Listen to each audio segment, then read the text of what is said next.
룸메이트 자체가 그 구독자들이 자신의 이제 프로파일을 이제 만들어서 이제 제공해서 올리겠죠.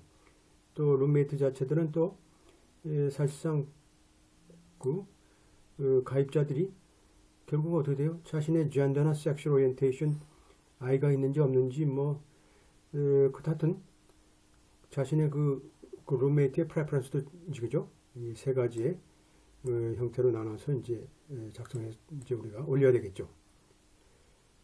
그래서 룸메이트에서 뭘까요? 이 구독자로 하여금 어디셔널 커멘트를 이제 자신에 대해서 우리가 하도록 돼 있고, 또 원하는 그 룸메이트를 또 필요하다 그러면 이제 그죠? 추가 정보를 제공하도록 그렇게 오픈된 상태에 우리가 내용이라고 볼 수 있겠어요.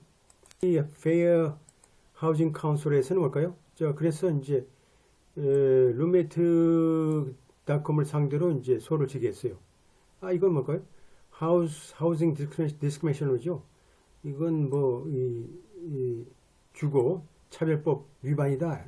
차별 위반이다. 왜냐하면 이제 그 집이라는 건 차별 없이 누구든지 들어갈 수 있어야 되거든요. 돈 내면 얼마든지, 직업이라든지 나이라든지 인종 관계없이 들어갈 수 있어야 되고, 또 사실상 여기서 룸메이트라는 건 좀 정해졌잖아요. 젠더라든지 섹슈얼 오리엔테이션이라든지 이렇게 정해놓고 캐테고리에 맞도록 하니까 이건 불가피하게 차별될 수밖에 없는 그런 형태의 이제 웹사이트가 되는 거죠. 그래서 원심에선 룸메이트 자체가 230조죠. 230조가 뭘까요? 이 콜롬비아에 있는 제너럴 스태츄죠. 일반 법률 230조에 따라서 면책 요건에 속한다는 거죠. 책임이 면제되는 거죠. 그래서 기각된 사건이죠. 그러니까 이제 카운슬 입장에서는 이게 왜 이 하우징 디스크리미네이션 로의 소위 주택 차별 법률에 위반되는데 왜 그러냐? 왜 피고의 손을 들어주냐 해가지고 이제 카운슬에서 이런 그죠? 위원회 자체에서 이제 항소한 그런 케이스를 볼 수 있겠습니다. 여기서 보면 230조를 이제 제정한 이제 우리가 법률의 목적이 나와 있겠죠. 그래서 입법부에서는 뭘까요? 230조는 웹사이트가 어떤 면책 요건이 되는 거죠. 면책이 어떤 경우가 될까요? 어떤 actionable content죠. 이게 어떤 그 내용 자체가 이게 소송의 대상물이 될 수도 있는 그런 내용이죠. 그래서 우리가 기본적으로 어떤 다른 중요한 법률의 집행에 대한 그죠? 부당한 편견 없이 여기서 보면 스피치 앤 커머스죠. 스피치는 언론의 자유, 인터넷 자유와 또 상업죠. 언론의 자유에 대한 자유스러운 흐름이죠. 자유스러운 흐름의 성격을 유지하기 위해서 어떻게 보면 이게 소송 대상물에 속한 그런 콘텐츠라 하지만 그것을 포함됐다 혹은 제거하지 못했다 그거 있다 하더라도 그 면책에 해당되는 아주 강력한 조항이라고 볼 수 있겠죠. 이건 볼까요? 우리가 이 조항은 우리가 언론에 이제 포함되는 거죠. 언론에 속하는 거죠. 조금 우리가 볼 때는 부당한 면이 있다 하더라도 언론 큰 차원에서 뭘까요? 한마디로 이건 보호를 받아야 된다. 보호를 해야 된다는 측면이죠. 그런 측면에서 볼 때 230조라는 것은 어떤 경우에 면책되느냐? 제3자에 의해서 제공되는, 창설되는, 그죠? 내용 자체에서 발생되는 거. 제3자가 쓰는 거죠. 나는 가만히 있고, 그냥 플랫폼만 제공하는 그런 형태에서 제3자가 거기다 문자를 제공하고 쓰고, 거기에서 우리가 상호작용적인 인터랙티브 컴퓨터 서비스 프로바이더들이 그런 책임으로부터 면책된다라는 거죠. 면책된다.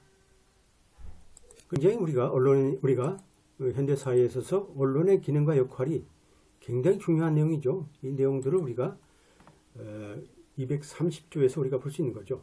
그래서 웬만해서는 230조를 원용해서 일반 언론이라는 건 신문, 방송, 통신 이런 웹사이트라든지 블로그 이게 다 포함되는 언론이죠.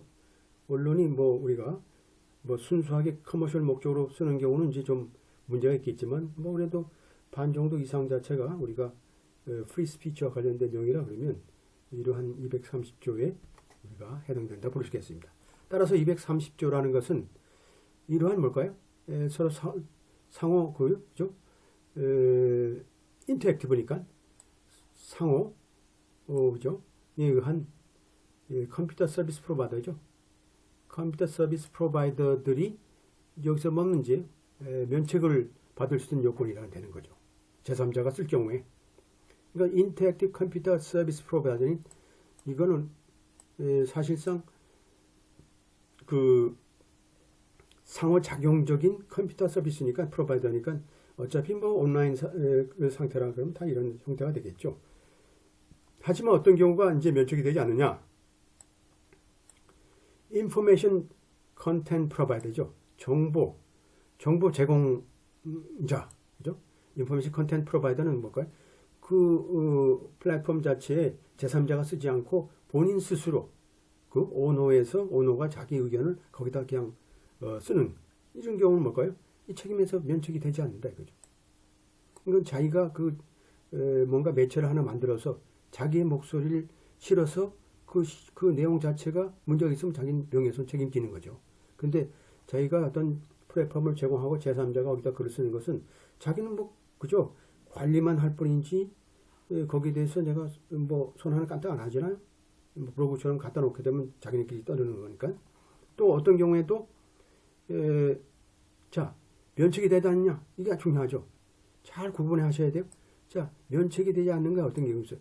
인터랙티브 컴퓨터 서비스 프로바이더도 면책이 되지 않아요. 어떤 경우에 어느 정도만큼 그들 자체가 정보 제공자인 경우에 한해서 이거 뭘까요, 여러분들? 아까 얘기했죠. 자 고슬링 같은 경우 어떻게 됐어요? 아까 이제 그죠? 하디가 글을 쓰고 이제 이 글레이스가 어떻게 됐어요? 글레이스가 자기가 동요하는 내용이죠. 자기가 동요하는 내용. 종요한 내용은 뭘까요? To the extent that they act as information content provider 같은 역할을 하는 거죠. 이 역할이 굉장히 큰 거죠. 이것이 이제 우리가 면책의 요건이 되지 않는다라는 거죠. 그러니까 여기서 여러분들이 우리 그 팩트하고 이 내용을 이 판례를 보면서 잘 구분해서 우리가 적용할 필요가 있는 거죠. 이것이 다 중요한 우리가 룰들인데 여러분들이 이것을 놓치게 되면 뭐 풀 수도 없어요. 가장 중요한 룰들이 숨어 있는데 여러분들 그것을 파악을 못하고 구분을 못하게 되면 굉장히 문제가 생긴 거죠. 여기서 인터랙티브 컴퓨터 서비스 프로바이더는 뭔가요? 사람이나 어떠한 객체를 얘기하는데 주로 컴퓨터 액세스가 아니에요. 컴퓨터로 어떻게 보면 접근할 수 있는 접속이 되고 접근할 수 있는 거죠. 그것도 다수의 사용자들이 컴퓨터 서버에 우리가 접근함으로써 그죠? 가능한 거죠. 이게 이제 사람이나 어떤 엔티티가 될 수도 있는 거죠. 법인도 될 수 있고.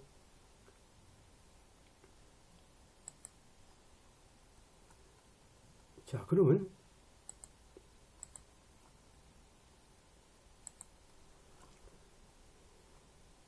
자, 여기까지죠. 그 다음에 이제 인포메이션 컨텐트 프로바이더라고 또 나눠져 있죠.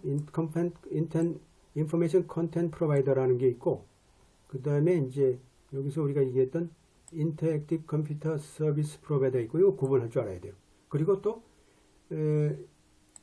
이뮤나이즈 된 경우가 있고 그렇지 않은 경우도 있고 이런 것들이 혼재된 거죠. 요거 플러스 요거가 이제 혼재된 경우도 있죠. 이런 경우는 이제 요것만 우리가 따질 수는 없는 거죠. 요거 이제 보게 되면 요것만 따지게 되면 이제 오로지 이제 이 명예훼손 해당이 될 수 있는 거죠. 그래서 인포메이션 컨텐트 프로바이더라는 것은 똑같이 우리가 사람이나 객체죠. 책임 있는 자 전체나 부분에 책임 있는 거죠. 뭐에 대해서 어떤 그 내용의 그죠? 개발이나 창설에 대해서 전체나 부분에 대해서 우리가 책임이 있다라는 거죠. 그죠? 이게 굉장히 중요한 거죠. 따라서 그 인터랙티브 컴퓨터 서비스 프로바이더는 이제 어떤 역할을 하면 정의가 수동적인 거죠. 수동적으로 어떤 컨텐츠를 우리가 표시를 하냐면 사실상 인포메이션 컨텐츠 프로바이더들이 그죠? 좀 액티브를 해죠. 아주 활동적으로 창설한다든지 개발할 수 있는 이 컨텐츠 내용을 그대로 아주 그냥 수동적으로 표시하는 거죠. 그러니까 이제 인터랙티브보다는 인포메이션 프로바이더가 이제 굉장히 적극적인 상태가 되겠죠. 인터랙티브 컴퓨터 서비스 프로바이더는 패시브죠. 패시브리 디스플레이가 하는 상태가 되겠고, 그 다음에 인포메이션 컨텐츠 프로바이더라는 것은 뭐가요?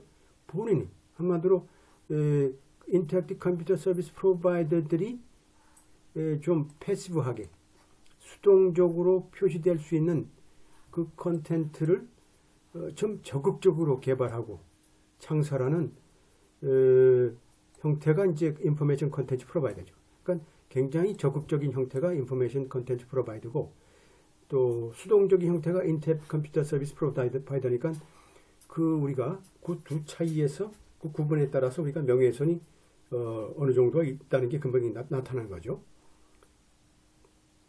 그래서 인포메이션 컨텐트 프로바이더는 ICP죠. ICP 같은 경우 굉장히 언론으로서의 우리가 신중을 기해야 되는 그런 측면이 있는 거죠. 이러한 측면에서 볼 때 이런 것을 배경으로 해서 우리가 룸메이트들이 실제로 이 사건에서 사실상 203조에 따라서 세 가지 기능에서 우리가 카운슬에서 얘기하면 소위 주택 차별법의 위반이라고 주장하는 세 가지 측면에서 볼 때 230조에 따라서 과연 면책 요건이 되는지를 우리가 이제 판단할 필요가 있는 거죠. 이런 게 이제 우리가 여기서 이제 판단할 내용들이죠. 우리가 이렇게 이제 그 위원회 자체에서 룸메이트에 대해서 뭐가 위반 사항인지 우리가 이제 세 가지를 나눠서 한번 살펴볼 필요가 있을 것 같아요. 이러한 법리적인 내용을 이제 우리가 중심으로 해서 판단하면 되겠죠. 그래서 우리가 등록 절차 과정에서 우리가 대상자죠. 우리가 이제 어떻게 보면 구독자, 룸메이트.com의 구독자에 대한 룸메이트의 질문 자체가 뭐라고 되어 있어요? 자, 이러한 젠더라든지 패밀리 스테이트라든지 섹슈얼 오리엔테이션과 같은 그런 차별적인 요소, 그죠? 이런 것을 우리가 공표하도록 우리가 등록 단계에서 우리가 질문하는 것, 이게 어떤 법리적인 그 의무적으로 하는 거니까 뭐 누구나 해야 되겠죠. 그럼 뭘까요? 룸메이트 자체가 그 웹사이트의 그 등록 절차, 여기서 보면 이제 질문지라든지 또 이러한 그 차별적인 그 항목들을 포함된 그러한 대답, 그죠? 선택 이런 것들을 포함한 어떤 웹사이트의 등록 절차 과정에서 우리가 룸메이트가 그렇게 지금 만들어져 있기 때문에 룸메이트 자체는 분명하게 어떻게 돼요? 스스로 우리가 인포메이션 컨텐트 프로바이더 역할을 하는 거죠. 이런 질문이라든지 따라서 이렇게 이런 경우는 뭘까요? 스스로 차별적인 내용을 스스로 주관적으로 하고 있기 때문에 거기에는 뭘까요? 당연하게 면책이 되지 않는다고 전형할 수 있는 거죠. 그래서 230조라는 것은 따라서 우리가 제3자로 하여금 이러한 불법적인 선호, 그죠? 선호에 대한 내용을 우리 표시하도록 의무화하기 때문에 그런 것을 이렇게 유도하기 때문에 면책이 없게 되지 않는다. 이렇게 이제 주로 여기서 얘기하는 건 뭘까요? 카운슬 자체에서 roommates.com 자체가 이런 주택 차별법의 위반이라고 이제 우리가 주장한 내용들을 우리가 보고 있습니다. 두 번째, 룸메이트의 우리가 사항을 또 보면 되겠죠.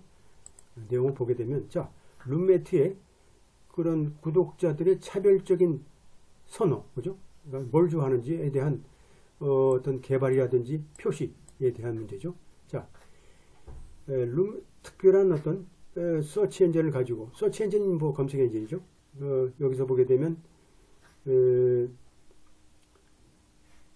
기여나 혹은 또 수행하는 중립적인 툴 자체를 제공하지 않는 그런 검색 엔진을 사용하여 특별한 젠더의 룸메이트를 그죠? 개인적인 조사는 그것이 뭘까요? 뭐 어떻게 보면 불법적인 조사일 수 있겠죠. 조사라 그러면 그러한 서치 엔진 자체는 어떻게 돼요? 사실상 230조 목적에 의한 개발의 범죄에 포함되지 않는다 이렇게 보는 거죠.